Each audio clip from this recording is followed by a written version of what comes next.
Ya,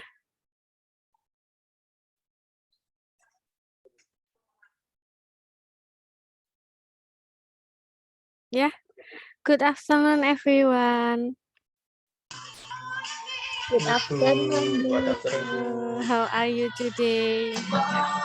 I'm fine, thank you. And you? I'm fine. Yes, I'm fine I'm too. good. Good. Very happy to hear all of you in healthy condition. Yes. Ya, lama kita nggak jumpa. Kemarin yang itu sudah Ibu sampaikan materinya ya di Elinas.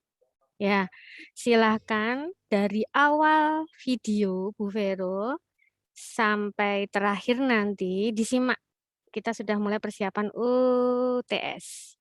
Ya. Ya.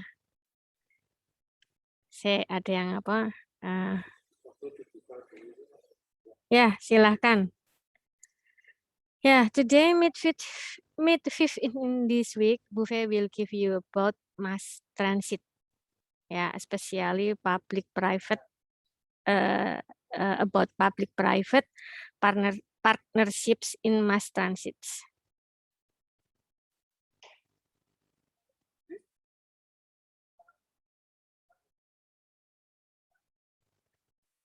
Ya, di sini Buffet akan menyampaikan public-private partnerships in mass transit atau kemitraan pemerintah swasta dalam angkutan massal. Ini materi sumbernya dari beliau, Bapak Dr. Insinyur Haji Ilham MT, ketika mengikuti workshop on creative funding of mass transit projects dari Bappenas. Dari Bappenas ya, dari nih waktu itu ya disampaikan Nupur Gupta itu dari Urban Transport Spesialis ya di tanggal 5 Oktober 2020. Yang terbaru istilahnya transportasi yang mengarah ke apa ya, ke masa kini ya.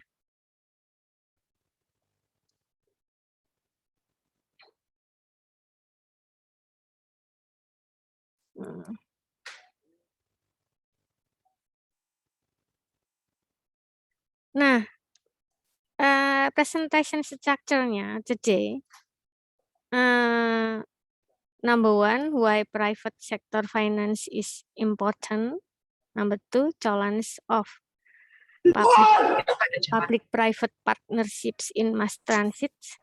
Number three, project structures for BRT and urban rail. Ya, BRT or bus rapid trans. Kemudian next, so number 4, recent projects, and last number 5, lesson learned. Semoga maksudnya sampai terakhir nanti menyampai. Jadi nanti struktur presentasinya Bu Vero itu nomor 1 tadi mengapa keuangan sektor swasta penting. Nomor 2, Ibu mohon suaranya di itu ya. Siapa ya yang bersuara ya? Ya. Nomor 3, struktur proyek untuk bus rapid transit dan kereta perkotaan atau urban rail tadi atau yang bus rapid transit BRT nanti kita ke arah ke belakangnya menyebutnya. Terus untuk P3 nanti istilahnya P3 kita gunakan atau tadi apa public private partnerships ya. Kita sebutnya P3. Nah, nomor 4 proyek terbaru, nomor 5 pelajaran nanti yang akan kita peroleh ya. Sambil admit Bu Vero biasa. Next slide. Why public-private partnerships? Mengapa? Existing investment models are failing to attract the huge funds needed to drive economics growth. Ya, new models are needed to maximize finance for development. Or nanti kita menyebutnya MFD selanjutnya, and close the investment gap. Jadi kenapa kenapa public private partnerships?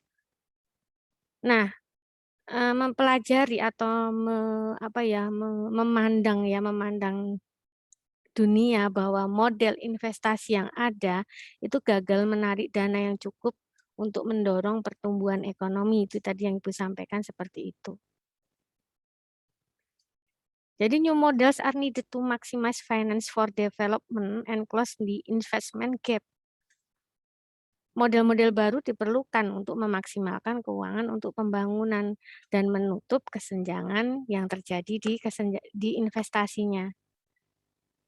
Karena model investasi yang ada gagal menarik dana yang cukup untuk mendorong pertumbuhan ekonomi.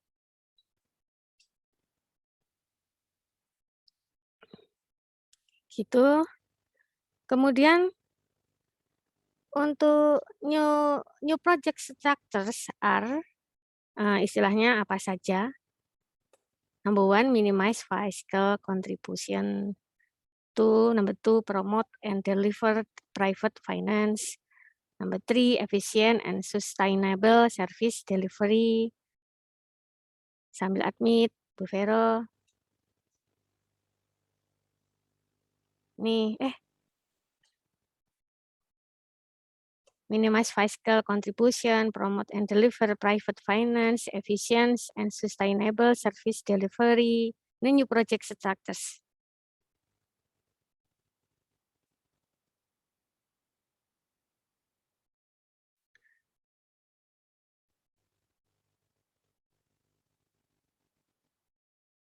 Jadi struktur proyek baru itu adalah minimalkan kontribusi fiskalnya, kemudian ada promote and deliver private finance atau mempromosikan dan menyalurkan keuangan swasta.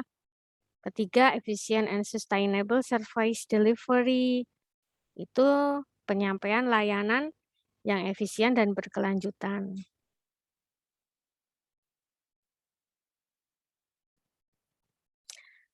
Nah, next.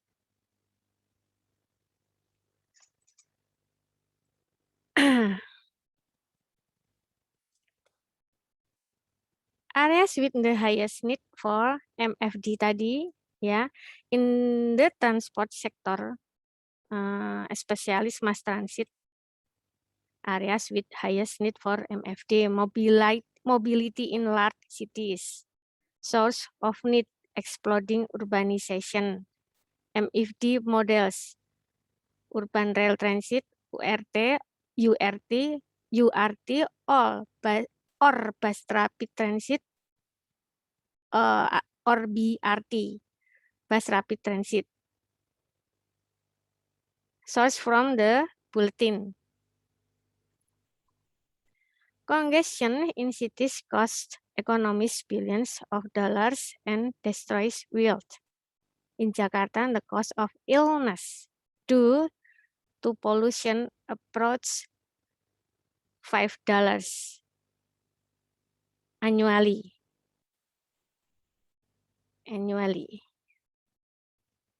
Jadi artinya, maksudnya mungkin begini. Ya. Jadi daerah dengan kebutuhan MFD tadi, ya, tadi udah Ibu minta singkat ya, MFD kita pakainya, ya, maximize finance for development, MFD ya. Jadi area dengan kebutuhan ini maximize finance for development tertinggi mobilitasnya di kota besar. Ya. Sumber kebutuhan meledaknya urbanisasi. Model MFD-nya itu adalah URT atau apa tadi, urban rail transit dan bus rapid transit atau BRT. Ya, di kota-kota besar. Nah, kemudian kemacetan di kota-kota merugikan kan secara ekonomi hingga miliaran dolar tadi dan menghancurkan, ya jadi apa ya, mengganggu ya manajemen keuangan rumah tangga negara. Nah, di Jakarta biaya ini bisa biaya akibat polusi. Polusi kan juga tidak hanya kemacetan ya, yang kemarin kuliah Bu Vero masalah apa itu problem terlihat dan tak terlihat. Itu kan ada kemacetan, ada polusi. Nah, biaya yang terjadi akibat polusi itu bisa mendekati 5 miliar per tahun. 5 dolar miliar per tahun. Ya, 5 dolar loh ya, bukan 5 rupiah loh. Itu ada tanda dolar, 5 dolar miliar per tahun. Jadi sudah apa ya, benar-benar kalian harus memikirkan bahwa ke depan itu bagaimana agar supaya tujuan maksud dari sistem transportasi bahkan di kita ini ya Sistranas-nasnya itu terwujud tujuan dan maksudnya. Begitu anak-anak. Nah, next. Who knows mass transit public-private partnerships were so ya sambil admit Bu Vera ya, so kompleks ya terlalu sambil admit so kompleks. Mass transit projects are risky, terlalu beresiko. Tend to have cost overruns 45% in average and have less demand than originally estimated. Ya, minus 51%. Complex contracts and interfaces are multiple components involved compared to road or energy projects. Example, extra infrastructure, maybe lanes or track or stations, depots, rolling stock operation, fire collection, signaling, dan lainnya. Next, for existing system, there are economies of scale and density. Public operator incumbent. Ini maksudnya, jadi gini, siapa yang tahu ya bahwa mass transit yang tadi para public-private partnerships begitu banyak ya, begitu kompleks. Satu tadi proyek mass transit berisiko, cenderung mengalami pembengkakan biaya. Itu hampir rata-rata 45%.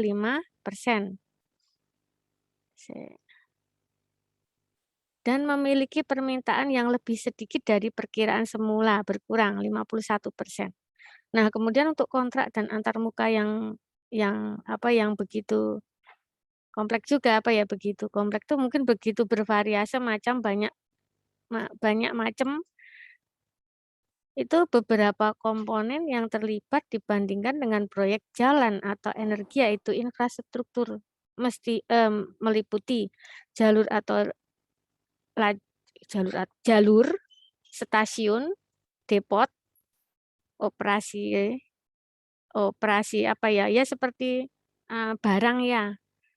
Kemudian pengumpulan tarif, sinyal dan lain-lain. Jadi kemudian yang berikutnya perlu mengembangkan mekanisme pembagian risiko atau jadi risiko itu biar istilahnya tidak setempat, tidak di sektor tertentu ya, biar tersebar dan kita bisa meminimalisasikan risiko. Atau mitigasi yang juga bisa mereaksi dari pengaruh dari luar yang disampaikan di minggu kedua ketiga ya lebih salah. Nah, bagaimana caranya? Karena kita di sistem transportasi terdiri dari beberapa komponen yang saling berkaitan kan untuk menerima risiko, menerima pengaruh, bagaimana caranya berubah bersama. Karena pasti akan ada satu yang terpengaruh untuk berubah. Maka komponen lain juga mendukung untuk melakukan perubahan. Nah, yang for existing system, there are economies of scale and density. Untuk sistem yang ada, skala ekonomi dan kepadatan yang membuat P3A tadi atau apa tadi public private partnerships lebih sulit. Ya, itu operator publik atau pemangku jabatan. Ya, ini agak apa ya, sistem yang ada skala ekonominya dan kepadatan yang membuat public private partnerships akan lebih apa ya, jadi lebih tapi bisa bisa diselesaikan intinya gitu.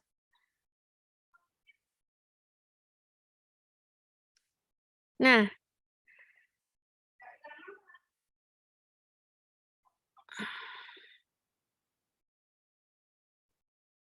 public-private partnerships for greenfield urban rail in developing countries have had mixed results.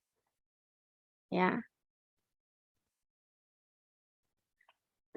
Kuala Lumpur, financial difficulties due to low demand and government rescue.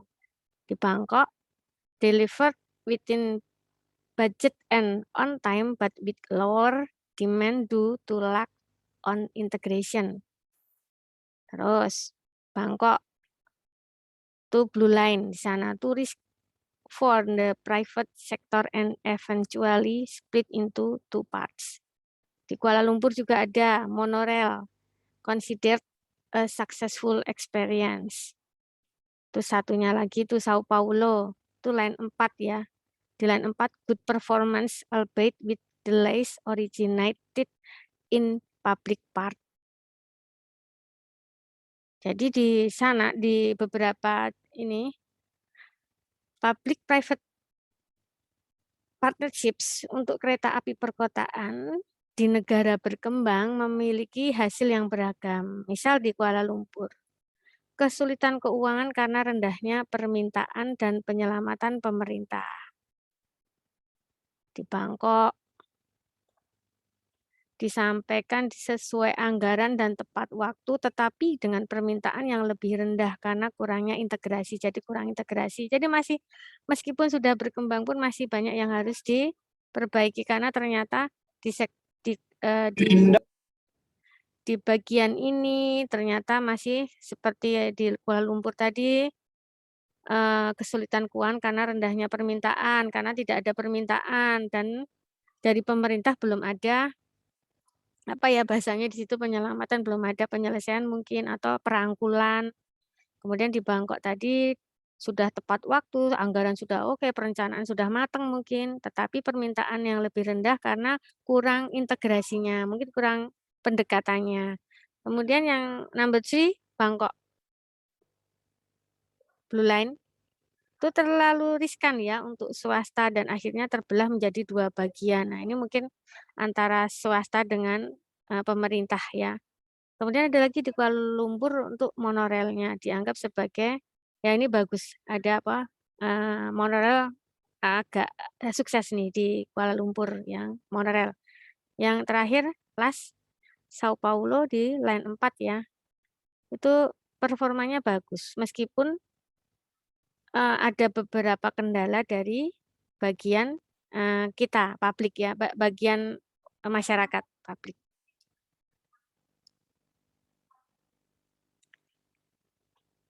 Potential risk in large transport projects, kuncinya ya. Itu seperti yang di situ ada cross-cutting, multi-step risk, ada di bagian atas project management, institusional, political, regulatorinya, financial and exchange rate, force majeure. Kemudian ada lebih itunya lagi pre-contractual risk, mencakup misrepresentation and optimism. Ya, kemudian insufficient market competition, terus ada daily in project work, terus kemudian di bagian side risk-nya, side risk mencakup geologicalnya, utility interference, land acquisition, kemudian cultural heritage finding, kemudian yang design construction and commissioning mencakup desain sendiri, contraction-nya sendiri, accidents, social and environmental, interface-nya, kemudian yang bagian operational risk mencakup demand, tarif, fraud, operations, and maintenance. Maksudnya gimana Bu Vero? That's mean.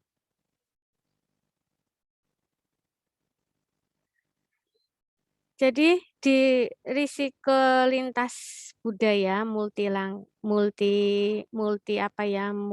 bergeraknya itu manajemen proyeknya, kelembagaannya, maksudnya terkaitnya adalah komponen manajemen proyeknya, kelembagaan, politik, peraturan tadi, regulatorinya ya, peraturan, keuangan dan nilai tukarnya mata uang kita, terus pemaksaan kondisi ya, kadang ada pemaksaan kondisi, kita harus melihat kondisi juga.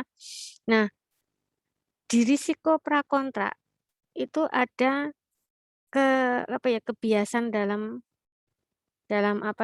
mungkin kaitannya dengan mental ya. Ada kesalahpahaman mungkin di sana, ada kerendahan optimisnya, optimisme itu rasa optimis ya.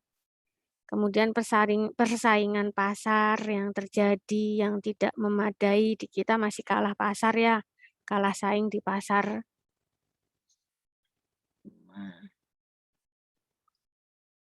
Nah, kemudian ada penghargaan proyek hariannya juga mungkin agak gimana. Kemudian untuk risiko lahan, geologisnya, jadi tipikal geologikalnya ya. Terus nanti ada utility interference, land acquisition, cultural heritage finding-nya itu mencakup ada mungkin utilitasnya ada sedikit belum ada gangguan sedikit di situ, mungkin akuisisi tanahnya, mungkin ada penemuan cagar budaya atau istilah warisan budaya ya, cagar budaya. Kemudian itu udah Ibu record belum ya? Udah Bu. Sudah ya, nanti Sudah, kalau Bu. ya sudah, syukur, Sudah, Bu. alhamdulillah, puji Tuhan. Iya. Kemudian yang operational risk, risiko operasionalnya mungkin permintaan ya, demand ya, bisa tuntutan demand itu permintaan, tarif itu biaya, kemudian ada ide-ide atau kok seperti siasat taktik kalau untuk merancang rekayasa di transportasi ya istilahnya. Rekayasa, terus ada operasi dan pemeliharaan tentunya. Fraud itu apa, coba cari. Fraud itu kayaknya bahasa di kamus tuh tipuan. Kalau di sini kan nggak tipuan, tapi rekayasa ya, merekayasa untuk hal yang baik begitu. Next slide. Nih. Wah, panjang banget Bu Vero ya. Artinya apa saja ini? Nah, kita coba. MFD, barriers to MFD in mass transit. Apa tadi MFD? Maximize finance for development ya. Jadi di situ ada yang bagian pertama, barrier, description of barriers business as usual ya. Ada konsekuennya. Jadi maksudnya mungkin bisa begini. Jadi hambatan MFD di mass transit, hambatannya ya, itu barriers to MFD in mass transit, itu ada penghalang. Nah, deskripsi hambatan dalam bisnis itu sepertinya sudah biasa. Ada konsekuensinya ya, ada konsekuensinya. Jadi ada penghalang, nanti ada apa sih deskripsi penghalangnya itu dan konsekuensinya apa. Nah, yang pertama itu adalah perencanaan dan persetujuan. Apa itu? Forest don't cover total cost. Planning and approvals. Yang forest nanti yang kedua. Kita yang planning and itu dulu. Planning and approvals. Itu description of barriers in business as usual-nya itu Yang pertama, land acquisition and planning approval may be problematic, ya. Itu artinya bahwa, eee, hambatan MFD yang penghalang yang di cara pandang perencanaan dan persetujuan, itu deskripsinya itu adalah, pembebasan lahan dan persetujuan perencanaan mungkin bermasalah, artinya begitu, yang di land acquisition and planning approval may be problematic. Nah, yang kedua, road adjustments for bus lanes and changes to traffic signal are costly and require planning. Itu maksudnya mungkin bisa, eee, penyesuaian jalan untuk jalur bus, penataan ya, dan perubahan sinyal lalu lintas yang sering kalian lakukan penelitian-penelitian tugas akhir itu memakan biaya dan memerlukan perencanaan. Jadi, ada biayanya, pastilah ada biayanya. Istilahnya kalau sudah disampaikan dengan memakan biaya, berarti biaya itu sudah sangat, krusial. Nah, consequence untuk penghalang yang bagian planning and approvals atau tadi perencanaan ya, perencanaan dan persetujuan. Iya, itu konsekuensinya apa? Konsekuensinya dikatakan delays in construction and land acquisition approvals, atau bisa dimaksudkan dengan, keterlambatan dalam konstruksi dan persetujuan pembebasan lahan. Betul nggak? Setiap mau melakukan sesuatu di perencanaan itu persetujuan tuh konsekuensinya itu, keterlambatan dalam konstruksinya, terus pembebasan lahannya, prosesnya itu berbelit ya, birokrasinya, birokrasi dan administrasinya, prosedurnya, gitu. Nah, kalau yang bagian BEWRIR, yang bagian atau yang segmen first don't cover total cost itu apa? Description of barriers-nya itu adalah many urban transit system that are economically viable can't itu bisa dibaca can't atau can't cover their full cost of service from fares charged to passengers. Ya, itu bisa dimaksudkan dengan apa? Mungkin bisa disampaikan bahwa penghalang yang tarif tidak mencakupi, tarif itu tidak bisa mengembalikan total biaya. Jadi tarif tidak mencakup total biaya. Mestinya kan setiap kita mengeluarkan biaya, kita berusaha produk kita kembali atau minimal balik modal ya, kembali atau menguntungkan, tambah untung ya. Nah, untuk deskripsinya tadi disampaikan untuk description-nya bahwa banyak sistem angkutan kota yang layak secara ekonomi tidak dapat tapi secara ekonomi permintaan itu ekonomis sudahan. Namun tidak dapat menutupi biaya layanan penuh dari tarif yang dibebankan kepada penumpang. Nah, kemudian consequence foreign investors unwillingness to take currency risk increases cost of financing and limits appetite, ya. Apa ini maksudnya? Nah, maksudnya di sini bahwa proyek tidak bisa, apapun itu proyek ya, tidak harus berbentuk, kita di transport ya, tidak harus berbentuk bangunan gedung ya. Proyek tidak bisa dibangun atau bisa bisa hancur karena defisit yang berulang. Ya seperti ini dilihat, sudah biaya dikeluarkan, akhirnya pasang tarif dengan seperti ini, tarif sudah sesuai, kebetulan masyarakat sesuai demand-nya masyarakat, tapi ternyata tidak bisa menutup semua biaya yang sudah dikeluarkan. Nah, nanti lama-lama akan terjadi defisit yang berulang. Itu konsekuensi yang terjadi seperti ini. Nah, di mass transit ya. Nah, yang berikutnya, barriers segmenting local financial markets. Ya, description-nya itu local investors are banks can atau can't the amount of finance at the tenor required for large infrastructure projects. Nah, apa yang maksudnya? Mungkin bisa dimaksudkan bahwa tadi menyampaikan barriers-nya atau penghalangnya pasar keuangan lokal yang tipis. Tipis nih.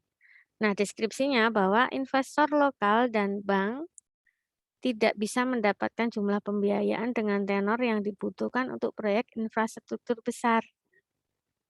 Jadi tidak bisa apa ya? Jadi seakan kita mau memiliki proyek dengan biaya segini kita mau mengajukan apa ya pinjaman atau mengajukan pinjaman di bank tapi tenornya tidak terjangkau. Ya. Nah, kemudian yang kedua itu financing from foreign investors may be available but in foreign currency which may create problems if the local currency depreciates. Apa ini maksudnya? Mungkin bisa disampaikan bahwa pembiayaan dari investor asing mungkin tersedia tetapi dalam mata uang asing. Nah, yang dapat menimbulkan masalah jika mata uang lokal terdepresiasi. Ini kejadiannya seperti itu. Terus konsekuensi yang itu foreign investors' unwillingness to take currency risk increases cost of financing and limits appetite. Itu mungkin bisa disampaikan ya mungkin jadi konsekuensinya nih ya, keengganan investor asing untuk mengambil risiko mata uang meningkatkan biaya pembiayaan